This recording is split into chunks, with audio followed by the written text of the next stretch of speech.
Salam alaikum à tous et à toutes. Quand vous parlez à des gens aujourd'hui de religion, beaucoup vous disent « Oui, mais c'est bon, pourquoi ça serait l'islam qui a raison et non le christianisme ou le judaïsme ou peu importe ?»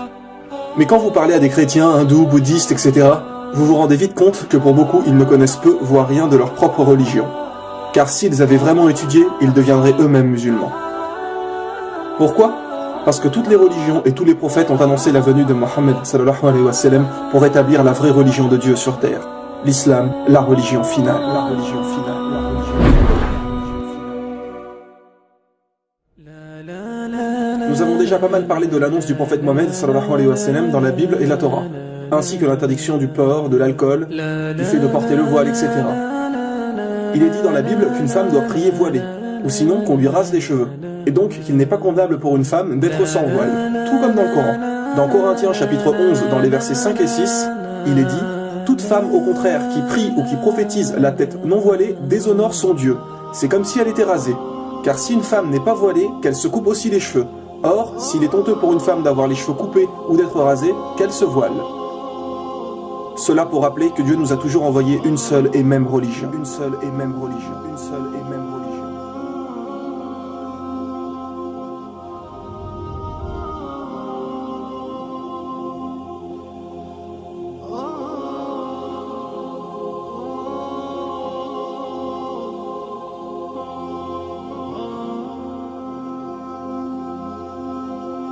Et comme il avait été dit dans la saison 2, pour toutes les grandes religions, elles portent le nom d'un peuple ou de quelqu'un, sauf l'islam.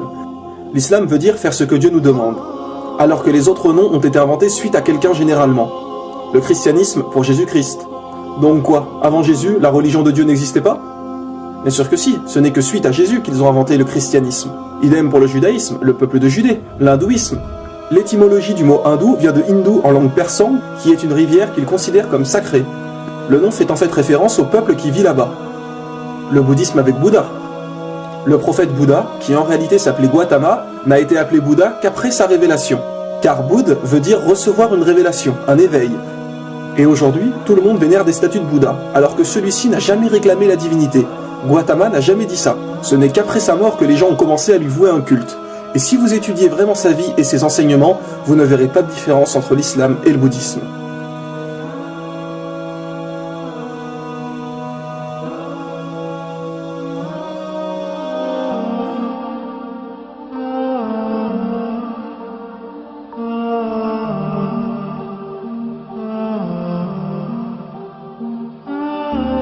Attention, nous ne disons pas que Bouddha était forcément un prophète d'Allah, car aucun verset du Coran ou hadith mentionne son nom comme prophète. Et tant qu'il n'y a pas un texte du Coran ou un hadith pour confirmer quelque chose, nous ne pouvons être sûrs à 100%. Seulement, nous savons qu'un jour, on a interrogé le prophète Mohammed sallallahu alayhi wa sallam sur le nombre de prophètes, et il a répondu 124 000 prophètes et 315 messagers. Alors maintenant, quelle est la différence entre un prophète et un messager ? Un prophète est quelqu'un qui a reçu une révélation, mais qui n'a pas forcément transmis un message. Par exemple, Mohammed sallallahu alayhi wa sallam était un prophète et messager, puisqu'il a reçu une révélation et nous a également transmis le Coran. Idem pour Moïse, qui nous a donné la Torah. Mais un prophète n'est pas forcément un messager. Dieu peut simplement lui parler et lui donner des commandements, sans lui donner un livre à transmettre à son peuple. Mais Allah a dit dans le Coran, à chaque communauté un prophète.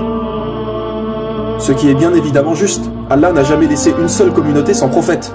Donc peu importe où sur terre et à quelle époque, chaque communauté a eu un prophète pour les guider, ce qui explique le nombre de 124 000 prophètes.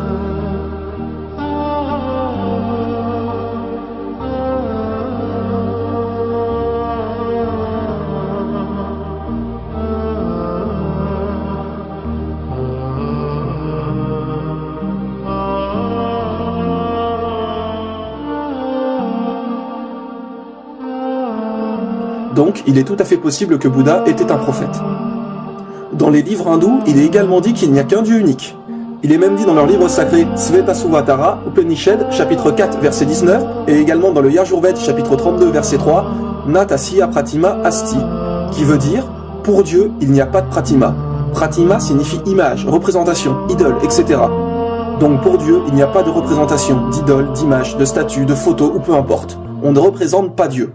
Ce n'est encore une fois que des inventions des humains de prier devant les statues et de vénérer des idoles, comme pour Jésus. Il est dit dans la Bible, Exode chapitre 20, versets 3 à 5, Tu n'auras pas d'autre Dieu devant ma face, tu ne feras point d'image taillée, ni de représentation quelconque des choses qui sont en haut dans les cieux, qui sont en bas sur la terre, et qui sont dans les eaux plus bas que la terre.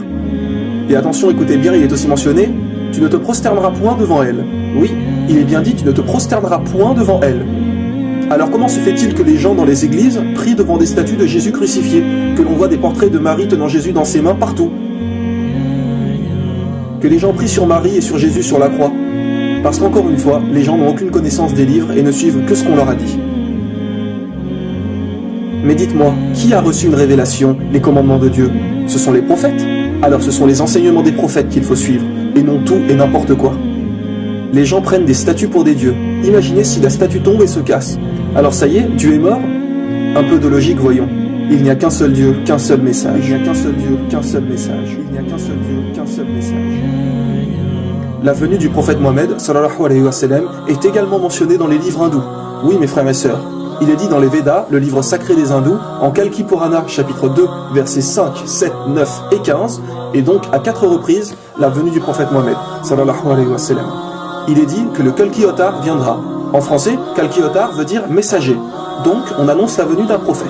Et que ce Kalki Avatar sera le dernier des prophètes et qui guidera toute l'humanité. Tiens donc, quel prophète a bien expliqué être le dernier et guide pour l'humanité?